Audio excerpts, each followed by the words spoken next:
वैसे मैं आपको बता दूं कि अभी इसको लेकर कोई फाइनल डिसीजन नहीं आया है, लेकिन यहाँ पर जो सोर्सेज है, जो मीडिया में खबर है, उसी के माध्यम से बताया जा रहा है। और फाइनली आप कह सकते हो कि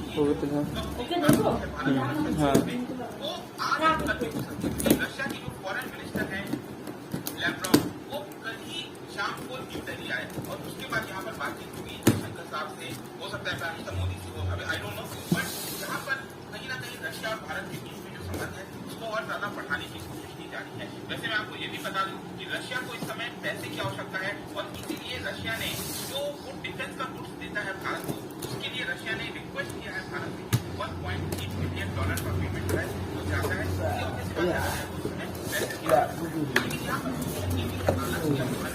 रशिया अगर हमें इतने सस्ते दाम पर ऑयल दे रहा है, क्या ये एक्चुअल में इकोनॉमिकल होगा?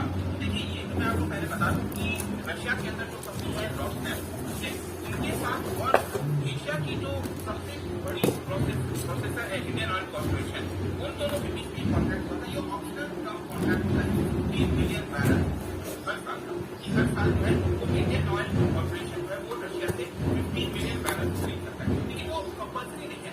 भारत ने यहाँ पर जो कॉन्ट्रैक्ट में लिखा है उसमें यही है कि भारत को अगर इकोनॉमिकल पड़ेगा तभी वो रशिया से खरीदेगा, क्योंकि आपको समझना है कि जो ग्रेड का ऑयल रशिया से आता है वो उतना सूटेबल नहीं है हमारे भारत के रिफाइनरीज के लिए। ज्यादातर हम जो ऑयल मंगाते हैं वो मिडिल ईस्ट से आ गया, राइट, इराक से आ गया, तो उसके हिसाब से हमने अपने रिफाइनरीज को सेटअप करा। बताने के लिए तो ये भी बताइए, अब सीसीएल के निशाने पर मकबूल क्यों आए हैं, क्या डिटेल्स है?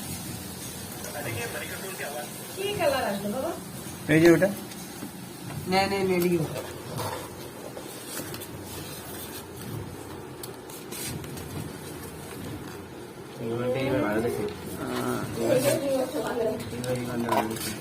अरे नाक লাগবে না কে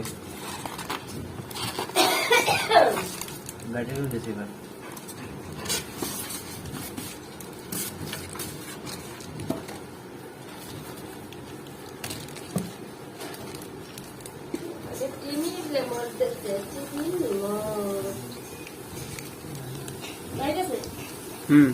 লাইতে থাকবে সব।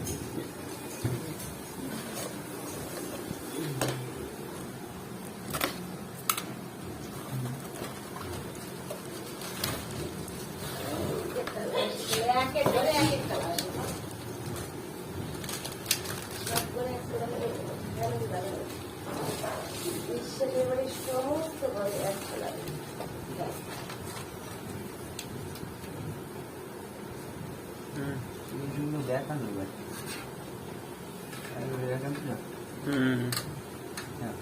এবার ঘরে ডাকবো।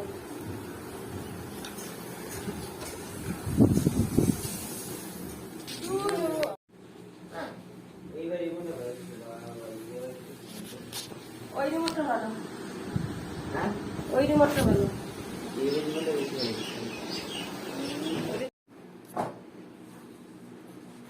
আরে গরম কি আজকে বিটা আঠাটা হয়ে গেল। হ্যাঁ কাগজটা কি নেব থাকলো ভালো করে পয়েন্ট। হ্যাঁ ওই বর্জন করে দিচ্ছি। এই যে হাওয়া, এই যে হাওয়া, এই যে হাওয়া, হ্যাঁ হাওয়া হাওয়া পর বানানে শুনো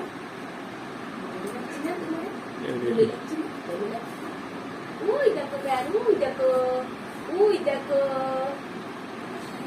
নাইট জ্বলে।